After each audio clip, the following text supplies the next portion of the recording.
bascula avec le jeu des intérêts des Occidentaux combiné avec l'exigence de démocratisation qui toucha l'Afrique. Dès 1990, Mobutu fut lâché par les Belges, suivi par les Européens, et en 1993, les funérailles d'Houphouët furent aussi celles d'une certaine France-Afrique. Les modalités de la succession furent différentes.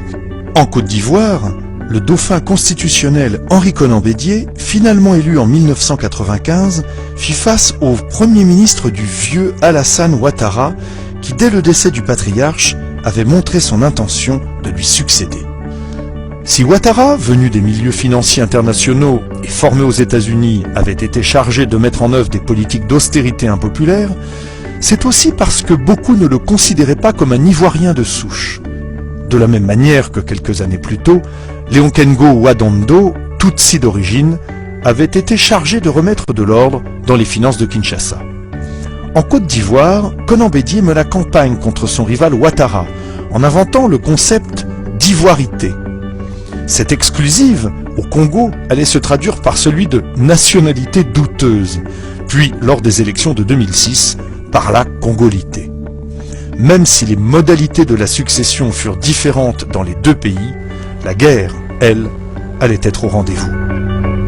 À Kinshasa, alors que la France aurait souhaité associer Kengo Ouaddondo à la succession d'un Mobutu déclinant, les Américains s'étaient choisi un autre homme fort dans la région, sinon deux, Paul Kagame et Yoweri Museveni. Ces deux nouveaux leaders entendaient diriger à distance l'immense Congo, sinon le morceler, avec l'assentiment de certains milieux américains. Dès que fut dissipée l'euphorie suscitée par la chute de Mobutu, tous les Occidentaux, Belges compris, s'entendirent sur un point commun qui ressemble étrangement au sentiment qu'inspire aujourd'hui Gbagbo, la détestation de la communauté internationale. Laurent Désiré Kabila, initialement choisi comme simple porte-parole des rebelles, s'était autoproclamé chef de l'État, entendait exercer ses prérogatives et encourager un développement auto-centré. La conclusion ne tarda pas, il n'était pas l'homme qu'il fallait. Le scénario de la Deuxième Guerre du Congo, lancé en août 1998 au départ du Rwanda, inspirera plus tard celui de la Côte d'Ivoire.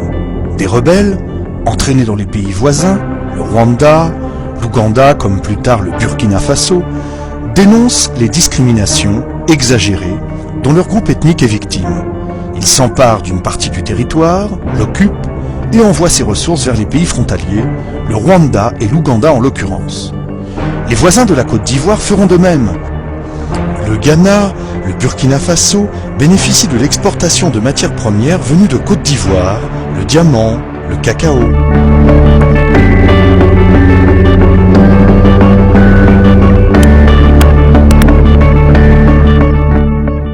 Au Congo, en 1998, la communauté internationale choisit de qualifier de guerre civile une agression venue de l'extérieur et qui n'est pas soutenue par les populations de l'Est.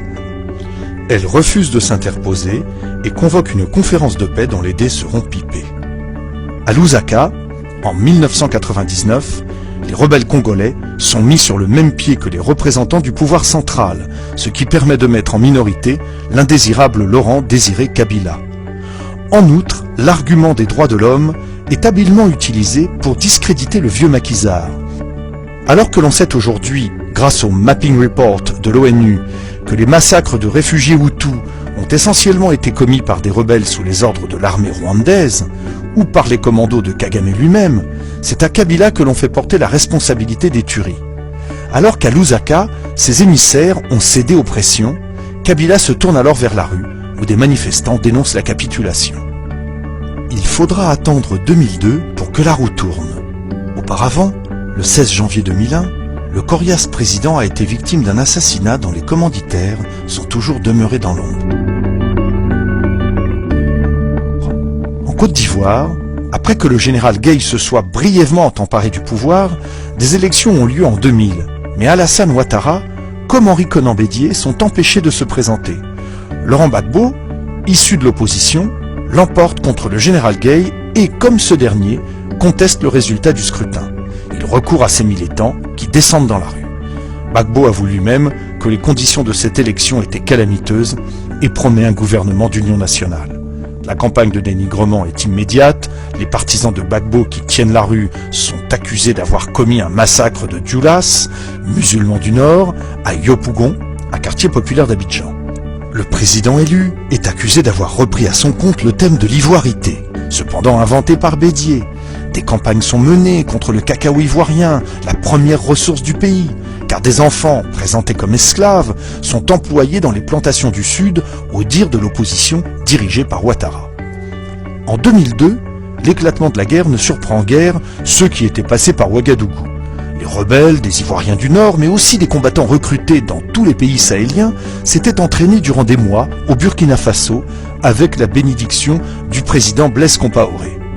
La France accepte cependant de s'interposer pour, à première vue, empêcher la chute de la capitale. Elle ne fait pas jouer les accords de défense, mais le contingent de la force Licorne se déploie dans une zone de confiance qui coupe le pays en deux, pour ensuite se mettre dans une posture de belligérance avec la destruction des aéronefs de l'armée ivoirienne et des tueries massives devant l'hôtel Ivoire à Abidjan en représailles au bombardement du cantonnement français de Bouaké qui aurait fait 9 morts, dont un Américain au cours de l'opération Dignité.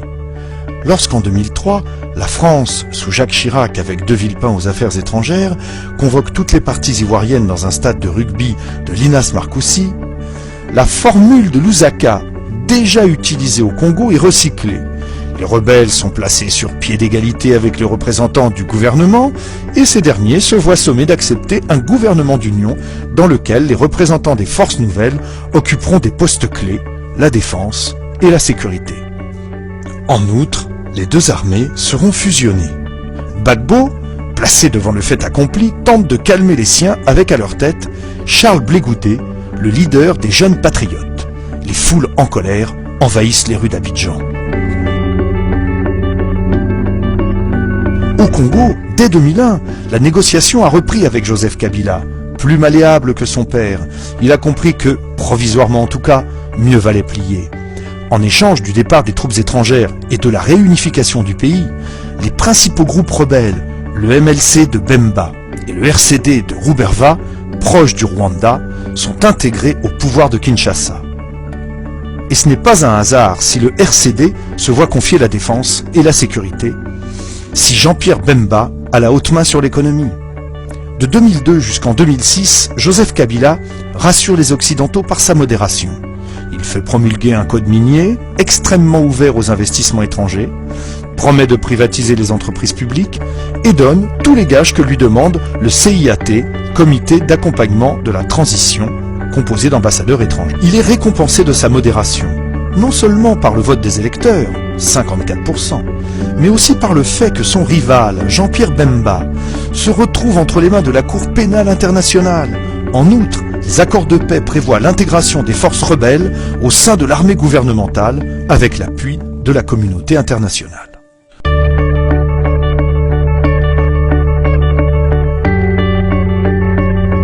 En Côte d'Ivoire, d'autres accords signés à Ouagadougou cette fois, avec Compaoré comme médiateur, prévoient eux aussi des élections générales supervisées par les Nations Unies. Auparavant, les provinces du Nord, tenues par les rebelles, devraient être désarmées, les différentes armées intégrées ou démobilisées. En outre, Guillaume Soro, l'un des leaders de la rébellion, deviendra le premier ministre de Gbagbo.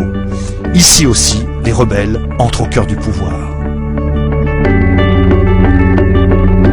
Au Congo, comme en Côte d'Ivoire, le volet militaire s'avère un échec.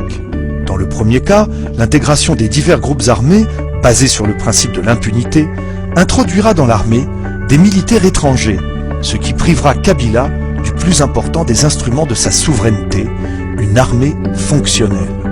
En outre, l'Est du pays n'ayant pas été désarmé, des rébellions comme celle de Nkunda ou d'autres en gestation font peser sur Kinshasa une sorte d'épée de Damoclès.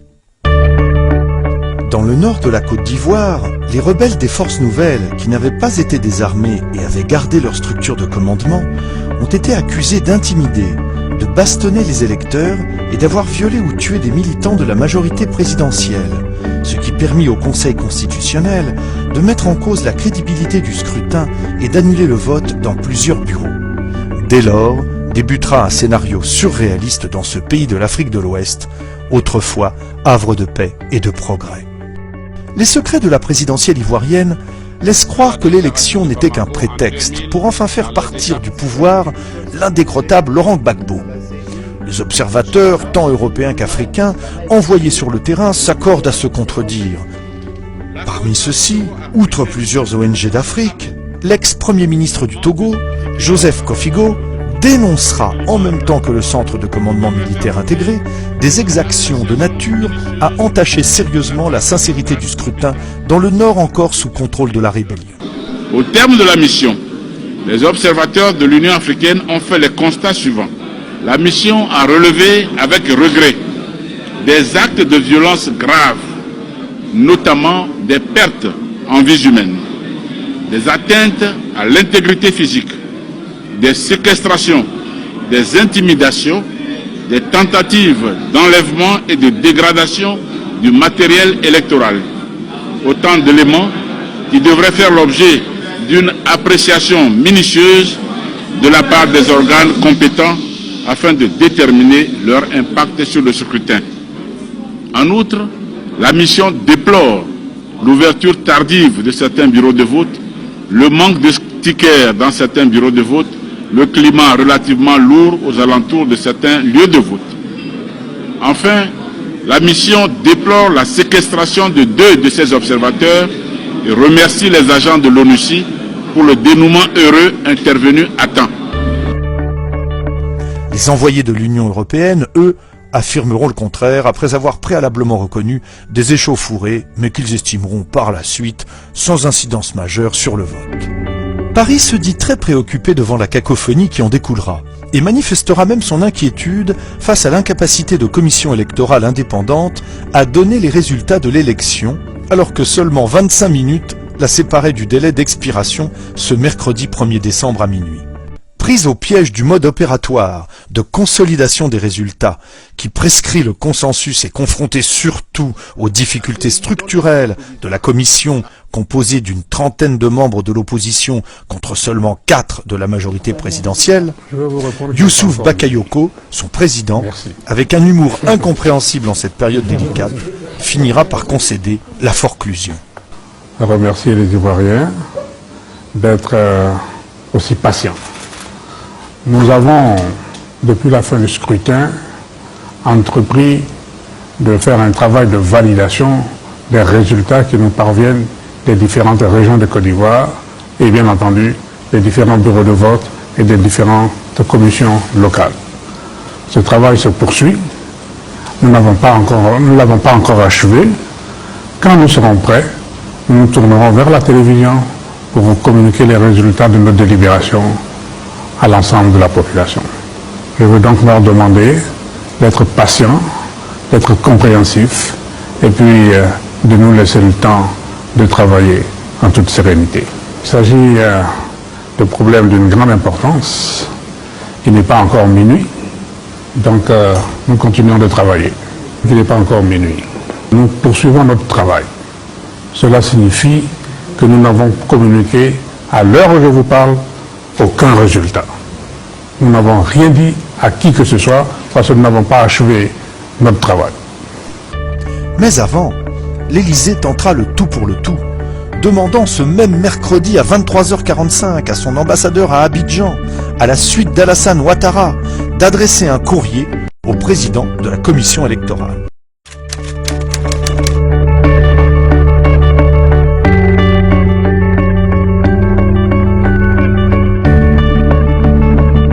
Monsieur le Président, il nous revient de façon récurrente que le candidat de la majorité présidentielle vous a adressé une requête aux fins d'invalidation du scrutin dans certaines régions du Nord et du centre de la Côte d'Ivoire. Or, au regard de la loi, il n'est pas de vos attributions d'invalider le scrutin, autrement nous vous aurions saisi en invalidation du scrutin dans les régions de l'Agnébi, du Haut-Sassandra, du Moyen-Comoé, du Fromager, de la Maraoué, des 18 montagnes, du Moyen-Cavali, des lagunes, pour les motifs ci-après. Empêchement de vote, violence et voies de fait sur nos représentants et militants, achat de conscience d'électeurs, séquestration de nos représentants, bourrage d'urnes, menaces de toutes sortes, atteinte à l'intégrité physique, destruction de biens et toutes sortes de violations graves des droits de l'homme. C'est pourquoi nous pensons que la Commission électorale indépendante doit s'atteler aux seules tâches qui sont les siennes, à savoir proclamer sans délai les résultats provisoires de l'élection présidentielle du 28 novembre 2010. Nous nous permettons de rappeler que le délai de 3 jours imparti à la Commission électorale indépendante expire ce jour, avec comme conséquence le risque de voir la CEI dessaisie, ce qui serait un échec dans la conduite de votre mission. Nous vous prions de croire, Monsieur le Président, en l'assurance de nos considérations. Distingué, signé Alassane Ouattara. Le lendemain du mercredi 1er décembre, le secrétaire général de l'ONU, Ban Ki-moon, sur instruction ferme de Sarkozy, appelle en téléconférence son représentant à Abidjan, le Coréen Choi, et le président Faure-Claude de la CEI, Youssouf Bakayoko, à donner et certifier, surtout avant le Conseil constitutionnel, des résultats quelconques de la présidentielle ivoirienne, pourvu que le vainqueur en soit Alassane Ouattara, comme l'exigent Paris et Washington. Susan Rice, alors présidente de l'ONU, membre du cabinet d'Obama, a été chargée de convaincre le président américain dans ce sens, comme le lui a demandé aussi son amie personnelle, Madame Toungara, ex-épouse d'Adama Toungara, membre influent du RDR, le parti d'Alassane Ouattara. La pression monte d'un cran contre Youssouf Bakayoko et Choi, qui, redoutant un soulèvement populaire sans commune mesure des partisans de Laurent Gbagbo, opposent un refus catégorique à cette entreprise périlleuse. Faure-Claude, et alors qu'il avait déjà transmis le dossier électoral au Conseil constitutionnel, tel que l'exige la loi électorale, Youssouf Bakayoko, accompagné par les ambassadeurs de France et des États-Unis, et assuré d'un asile à Paris, se retrouvera contre son gré à l'Hôtel du Golfe, quartier général de campagne de l'adversaire de Laurent Gbagbo, 24 heures plus tard, pour donner de façon lapidaire des résultats qu'il est forcé à reconnaître comme ceux du deuxième tour de la présidentielle du 28 novembre 2010. Ces résultats, repris en boucle par les médias français, conformément au plan de Paris, seront rejetés par le Conseil constitutionnel ivoirien, à qui revient la charge légale de proclamer les résultats définitifs de l'élection présidentielle. Tatiana Mosso, vous êtes notre correspondante permanente en Côte d'Ivoire, on vous retrouve dans Paris Direct depuis Abidjan. Racontez-nous le film de cette journée. On attendait les résultats pour mardi, puis mercredi, et finalement, c'est jeudi après-midi, tout à l'heure, que cette annonce a été faite, mais après une série de rebondissements. Effectivement, c'est un scénario incroyable auquel nous avons assisté cet après-midi. Nous nous sommes rendus dans le quartier de la Riviera pour assister à une conférence de presse du RHDP, le parti d'Alassane Ouattara. Dans un premier temps, cette conférence a été repoussée, puis alors que nous étions plus que quelques journalistes, nous avons été invités dans la salle de presse. Youssouf Bakayoko, le président de la CEI, est arrivé, sans préambule, escorté par 2 militaires. Dans une brève élocution, il a détaillé les résultats de l'élection présidentielle en donnant Alassane Ouattara, candidat du RHDP, comme gagnant du scrutin avec 54,10% des suffrages contre 45,9% pour Laurent Gbagbo. Cette annonce aurait dû logiquement se faire au siège de la CEI, mais c'est sans plus d'explications qu'ils nous ont été communiqués. Ce sont bien entendu des résultats provisoires que le Conseil constitutionnel devra valider dans les prochains jours. Alors vous parlez du Conseil constitutionnel. Écoutons maintenant le président de ce Conseil constitutionnel qui s'exprimait justement à propos de ces résultats. Le Conseil constitutionnel, qui est chargé de donner les résultats définitifs, va faire son travail et la lumière sera faite sur l'élection. On ne peut pas éternellement rester dans les blocages et la CEI a été incapable de donner les résultats provisoires. C'est pour ça que nous en appelons à la sérénité de tous pour que le Conseil fasse son travail dans le calme et la tranquillité. Alors la sérénité de tous, toute la communauté internationale évoque ça. D'ailleurs, le Conseil de sécurité de l'ONU en a parlé, la Cour pénale internationale s'en est mêlée également. Mais concrètement, quand on entend ce président du Conseil constitutionnel dire que ces résultats sont encore en pointillés d'une certaine manière, qu'est-ce que ça veut dire, Tatiana ? Alors justement, après le délai expiré hier pour la CEI de proclamer les résultats provisoires, le dossier était désormais naturellement entre les mains du Conseil constitutionnel. C'est ce que c'est explicite dans le code électoral. Il faut préciser qu'avant cette annonce des résultats par le président de la CEI, le Conseil constitutionnel avait déclaré avoir été saisi déjà par la CEI. Devant la taille de l'enjeu qui se résume au départ de Gbagbo du pouvoir, car résolu, estime Nicolas Sarkozy à se tourner vers des partenaires inhabituels, en l'occurrence la Russie et la Chine, les pouvoirs de Paris et des États-Unis vont prêcher, chacun pour sa chapelle, et jouer la carte de la fiction politique et du lynchage médiatique. Comme ici, l'exemple de ce jeune homme qu'aurait tué les patriotes selon les chaînes de télévision européennes et qui, contre toute attente, se relèvera quelques instants après, une fois le scénario terminé, ignorant qu'il était filmé cette fois d'une autre caméra cachée, plus impartiale. Le président sortant est dépeint par la presse française comme un dictateur hors pair, un mauvais perdant. Seul contre tous, Laurent Gbagbo appelle la communauté internationale à une enquête post-électorale avec, en filigrane, le recomptage des voix. Là aussi, l'ONU est seule à dénoncer, a priori, une injustice si les propositions de Gbagbo venaient à être prises en compte par l'Union africaine. Alors que des bulletins de vote au nord présentaient par endroits plus de votants que d'inscrits, ou simplement 0 voix pour le président sortant dans plusieurs centaines de bureaux de vote, où pourtant il était censé avoir des représentants. Ce sont au total des bourrages d'urnes que l'on subodore et l'embrouille née de l'octroi, sans raison apparente, d'environ 600 000 voix à Alassane Ouattara qu'il faudra décrypter. L'appel de Laurent Gbagbo est entendu par les présidents angolais José Eduardo dos Santos, le sud-africain Jacob Zuma et l'ougandais Yoweri Museveni. L'Afrique s'en trouvera très fortement divisée et l'Union africaine humiliée. J'ai été choqué par la prise de position urbi et torbi de la France dans cette affaire. Je pense que la seule position, c'était d'une position de retrait et de laisser les choses faire. Et donc s'attaquer compte tenu du passé, et compte tenu des 10 dernières années, compte tenu de ce qu'on savait des raisons de la crise ivoirienne, c'est-à-dire du rôle de Soro, du rôle des puissances étrangères. Je pense que la seule politique que moi j'aurais admis, ça aurait été au minimum le silence, et donc de laisser les pays africains régler leurs propres affaires. Et donc c'est cet angle-là que et donc pas tomber, parce que je pense que la situation que je n'ai pas suivie au jour le jour, elle est beaucoup plus compliquée que celle qu'on peut entendre par les reporters ici et là, qui regardent là une fois de plus uniquement sous un angle moral et militant.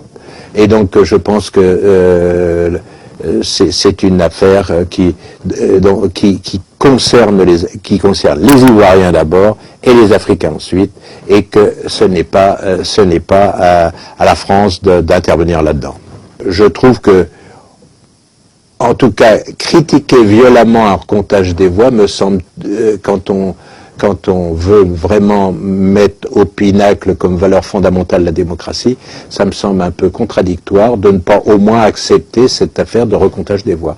Moi, ça ne me choquait pas du tout qu'on accepte le recomptage des voix, puisque s'il y a eu fraude et qu'il y a un problème, autant recompter les voix. Donc je trouvais que c'était si c'était la demande d'un côté, il fallait recompter les voix. Blaise Compaoré, le président burkinabé, et ses homologues Abdoulaye Wade du Sénégal et Jonathan Goodluck du Nigeria se voient arracher le dossier ivoirien. Mais Paris n'a pas encore dit son dernier mot. Les sanctions économiques contre la Côte d'Ivoire se multiplient pour pousser les populations à la rue contre Gbagbo.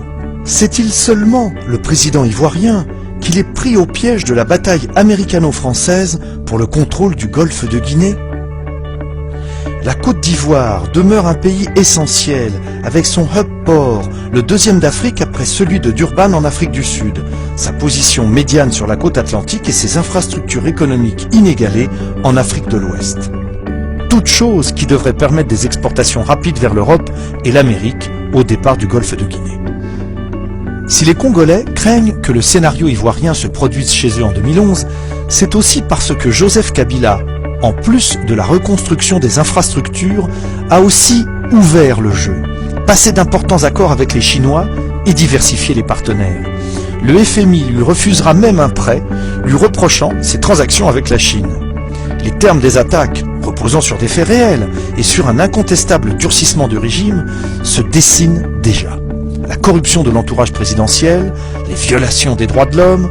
Quant à Laurent Gbagbo, s'il n'a pas réellement touché aux intérêts français, Total vient de se voir accorder un important champ pétrolier, Bouygues et Bolloré n'ont rien perdu, il a lui aussi fait jouer les appels d'offres, invité de nouveaux acteurs économiques qui, craint Paris, pourraient se rapprocher ainsi du golfe de Guinée.